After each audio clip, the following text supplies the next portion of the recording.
Welcome back to city news. కష్టాలలో ఉన్నవారిని ఆదుకునే వారిలో ముందుండే మొదటి నాయకులు ఆలపాటి రాజేంద్ర ప్రసాద్ అని టీడీపీ రాష్ట్ర అధికార ప్రతినిధి పట్టాభిరామ్ అన్నారు. బురిపాలెం గ్రామంలో ఆలపాటి రాజా ప్రారంభించిన ప్రజా పాదయాత్ర 100 కిలోమీటర్లు పూర్తయిన సందర్భంగా శిలాఫలకాన్ని పట్టాభిరామ ఆవిష్కరించారు. ప్రజల సమస్యలపై నిత్యం పోరాడుతున్న నేత ఆలపాటని, ఎవరు సమస్యలో ఉన్నా ముందుండి సాయం చేసే వ్యక్తి ఆలపాటి అని పేర్కొన్నారు.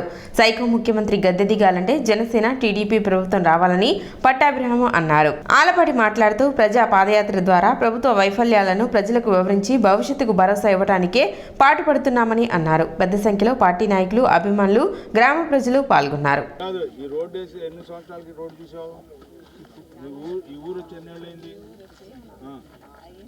గుర్తులేదా 30 ఏళ్ళు అయిందా పెళ్లి పుట్టి 30 ఏళ్ళ నుంచి చూడండి రోడ్డు చూసావు 30 ఏళ్ళుగా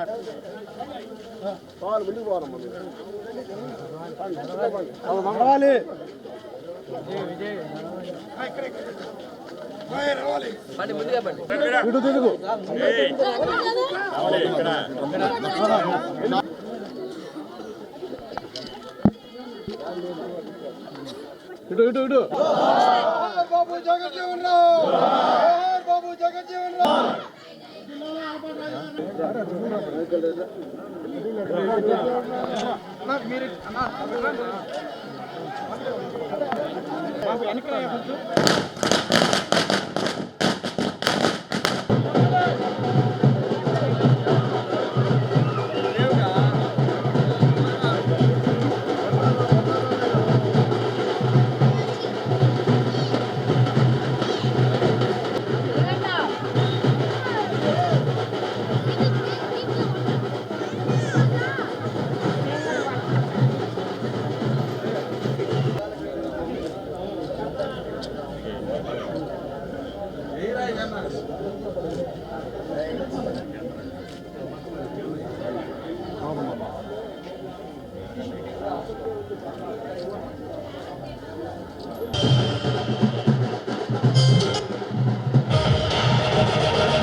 బాబు ఇక్కడ కేక్ కటింగ్ మళ్ళీ మిగతా యూత్ అంతా పక్కన ఉండండి. మిగతా మహిళలు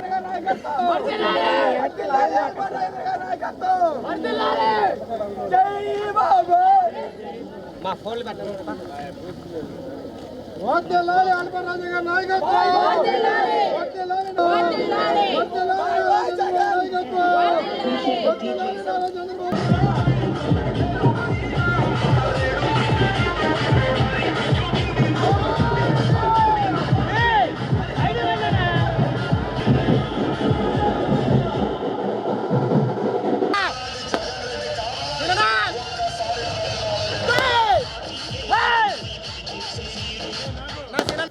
ఆ రకంగా తెలుగుదేశం పార్టీలో నిజమైనటువంటి నాయకులుగా చెప్పుకోబడేటటువంటి వ్యక్తుల్లో అగ్రభాగాన ఉండేటటువంటి వ్యక్తి ఆలపాటి రాజా గారు.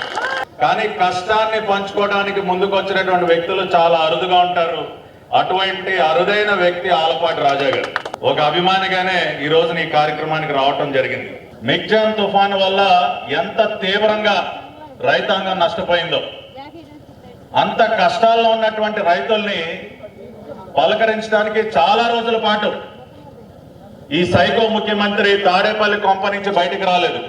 రెడ్ కార్పెట్ వేసుకుని ఒక గుడారం వేసుకుని పొలం గట్టు దగ్గరికి వెళ్లి రైతన్నని పరామర్శిస్తాడంట.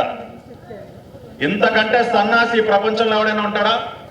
చంద్రబాబు నాయుడు గారు కష్టంలో ఉన్నటువంటి రైతన్న దగ్గరికి వెళ్ళినప్పుడు చేలో మోకాళ్ళ లోతు బురదలో దిగి ఆ రైతు దగ్గరికి వెళ్ళి ఆయన కష్టాన్ని తెలుసుకున్నాడు. కానీ ఈ సైకో గాడికి రెడ్ కార్పెట్ కావాలి. ప్రజలు ఎప్పుడు కష్టాల్లో ఉన్నా కూడా ముందుగా వాళ్ళ దగ్గరికి వెళ్ళి వాళ్ళకి తోచినంత సహాయం చేసి ధైర్యం చెప్పేటటువంటి వ్యక్తి నారా చంద్రబాబు నాయుడు గారు. బాబు షూరిటీ భవిష్యత్తుకి గ్యారంటీ అంటా ఉన్నారు.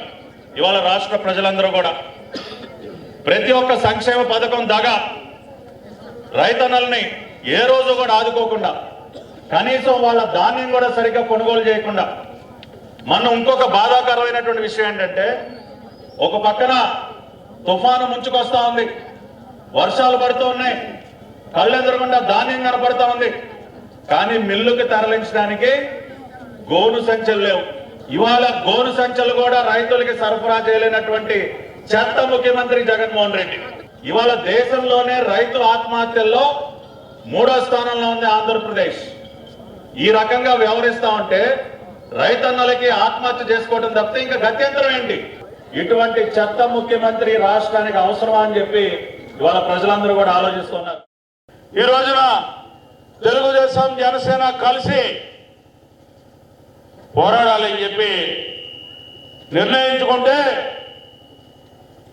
ఈ రాష్ట్రంలో మనం పాలన చేయటం అనేది భవిష్యత్తులో ఇక జరగదనే భావంతో ఎప్పుడైతే పొత్తుకు సంకేతం పలికిందో, చరిత్రహీనుడిగా మారతానని ఎప్పుడైతే జగన్మోహన్ రెడ్డికి అర్థమైందో ఆనాడే ప్రారంభమైంది అక్రమ అరెస్టులు, అక్రమ నిర్బంధం. మన నాయకుడు చంద్రబాబు నాయుడిని 53 రోజులు అక్రమంగా నిర్బంధించడమే కాకుండా తను బెయిల్ మీద కొనసాగుతున్నటువంటి ముఖ్యమంత్రి, తను దోచుకొని 43,000 కోట్ల ఆస్తులు సీజ్ చేయించుకోబడ్డటువంటి ముఖ్యమంత్రి, దాదాపు 7 ఈడీ కేసులు, 11 సిబిఐ కేసులు ఛార్జ్ షీట్ వేయించుకున్నటువంటి ముఖ్యమంత్రి ఆయనైతే ఏ రకమైనటువంటి మచ్చలేనటువంటి పాలన చేసి పారదర్శకంతో మీ అందరినీ కూడా అభివృద్ధి చేయాలని చెప్పి ప్రయత్నం చేసినటువంటి అంశాలని ఒక్కసారి ఆలోచించండి అమ్మా. ఉచిత ఇసుక ఇస్తే దాని మీద కేసేసిన వాళ్ళు, మద్యపాన నిషేధాన్ని చేస్తానని చెప్పి ముఖ్యమంత్రి ఆనాడు ప్రతిపక్ష నేతగా మళ్ళా మీ దగ్గరికి ఓటు కోసం వచ్చేటప్పుడు మద్యపాన నిషేధాన్ని చేస్తానని చెప్పినటువంటి ఈనాటి ముఖ్యమంత్రి జగన్మోహన్ రెడ్డి గారు మద్యపానం మీద మన మీద కేసు పెట్టినటువంటి ఆలు లేదు, చూడు లేదంట. కొడుకు పేరు సోమలింగన్ అన్నట్టుగా అక్కడ ఔటర్ రింగ్ రోడ్డు ఉందా, ఇన్నర్ రింగ్ రోడ్డు ఉందా లేదో తెలియదు, కానీ దాని మీద కూడా కేసు పెట్టి ఈయన్ని జైల్లో వేయాలనే ప్రయత్నం చేస్తా ఉన్నారు. ఈనాడు బాబు గారు తీసుకున్నటువంటి నిర్ణయం, మేనిఫెస్టోని ఈ రోజు మీ అందరికీ తెలియజెప్పాలనే ఉద్దేశంతో ఈ ప్రజాయాత్రని ప్రారంభించడం జరిగింది. సూపర్ 6 ని అనౌన్స్ చేశారు. ఆడబిడ్డలకి 18 ఏళ్ళు నిండితే 15,000 రూపాయలు ఇవ్వాలి. ఎంతమంది బిడ్డలు చదువుకుంటుంటే ప్రతి బిడ్డకు కూడా 15,000 రూపాయలు ఇవ్వాలి. ఆ రకంగా ఎవరైతే చదువుకున్నటువంటి విద్యార్థులు ఉద్యోగాలు రాకుండా నిరుద్యోగులుగా ఉంటే వాళ్ళందరికీ 3,000 రూపాయలు ఇవ్వాలి ప్రతి నెల అని చెప్పి సంవత్సరానికి 36,000 రూపాయలు. ఎవరైతే వ్యవసాయం చేస్తున్నారో, వ్యవసాయం కౌలు రైతు చేస్తున్నారో, రైతు చేస్తున్నారో అనేది కాకుండా ఎవరైతే మట్టిని నమ్ముకున్నటువంటి, మట్టి పిసుక్కున్నటువంటి, రేయింబగులు కష్టంతో పనిచేసి శ్రమతో జీవించే వ్యక్తులకి వ్యవసాయాన్ని గుర్తించి 20,000 రూపాయలు ఇవ్వాలి సంవత్సరానికి అని చెప్పి చెప్పినటువంటి నాయకుడు చంద్రబాబు నాయుడు గారు, పవన్ కళ్యాణ్ గారు అని చెప్పి అందరికీ ఆరోగ్యం అందించాలనే లక్ష్యంతో తెనాలి స్పోర్ట్స్ డెవలప్మెంట్ కమిటీ ఆధ్వర్యంలో తెనాలి చిన్నరావురు పార్క్ ఆవరణలో ఆదివారం ఉదయం ఉచిత ఏరోబిక్స్ జుంబాపై అవగాహన కార్యక్రమాన్ని నిర్వహించారు. ఇప్పటికే తెనాలి చెంచుపేటలోని ఏఎస్ఎన్ స్టేడియంలో ఉచితంగా ఏరోబిక్స్ జుంబా శిక్షణ తరగతులు అందిస్తున్నారు. ఇందులో భాగంగా ఆదివారం చిండావూరు పార్కులో కూడా శిక్షణ అందించి అవగాహన కార్యక్రమం నిర్వహించారు. ఈ అవకాశాన్ని వాకర్స్తో పాటు ఆరోగ్యంగా ఉండాలనుకునే ప్రతి ఒక్కరూ ఉపయోగించుకోవాలని తెనాలి స్పోర్ట్స్ డెవలప్మెంట్ కమిటీ విజ్ఞప్తి చేశారు. చిన్నారులు, వృద్ధులు, మహిళలు ఈ కార్యక్రమంలో ఉత్సాహంగా పాల్గొన్నారు. కానీ ఇది మటుకు చాలా హారబుల్గాను ఎంజాయ్మెంట్ చేసినట్టుంది. డ్యాన్స్ చేసి మన ఇంట్లో ఏదైనా ఫంక్షన్ జరిగితే డ్యాన్సులు వేసుకుంటాం చూడండి, అట్లా ఉంది. ఇంట్లో కుటుంబ సభ్యుల మధ్య ఫంక్షన్ చేసుకున్నట్టుగా ఉంది. చాలా చాలా ఆనందంగా, ఆరోగ్యానికి ఆరోగ్యం, ఆనందానికి ఆనందం, రెండు బాగా నాకు ఫుల్ ఎంజాయ్మెంట్. నాకు ఈరోజు మా ఫ్రెండ్ ఫోన్ చేశారండి, ఇట్లా చేస్తున్నారని. సుబ్బారావు గారు, వాసు గారు వీళ్ళంతా ఫోన్ చేస్తే వచ్చా. రేపటి నుంచి కంటిన్యూగా చేస్తాను నేను. ఇది మటుకు 1 ఇయర్ పైనుంచి మేము ఏరోబిక్స్కి వస్తున్నాం. ఇక్కడ ఏరోబిక్స్ ఏంటంటే చాలా హెల్ప్ఫుల్గా ఉంది అందరికీ. పర్టికులర్గా ఏంటంటే హౌస్ వైఫ్కి చాలా హెల్ప్ఫుల్గా ఉంది. ఏరోబిక్స్, జుంబా, డాన్స్ ఇవన్నీ చాలా బాగా నేర్పిస్తున్నారండి. హెల్త్కి కూడా చాలా మంచిది. హెల్త్ ప్రాబ్లమ్స్ కూడా పోతాయి.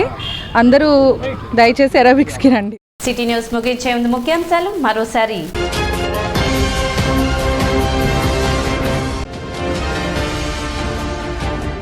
10వ రోజు కొనసాగిన ఆలపాటి రాజేంద్ర ప్రసాద్ ప్రజా పాదయాత్ర.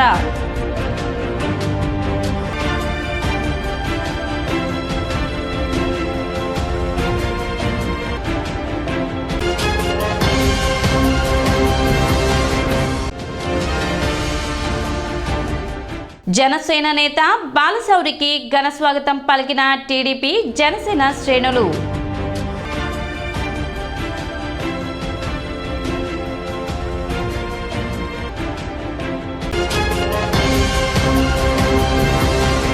సిటీ న్యూస్ ఇంతటితో సమాప్తం. నమస్కారం.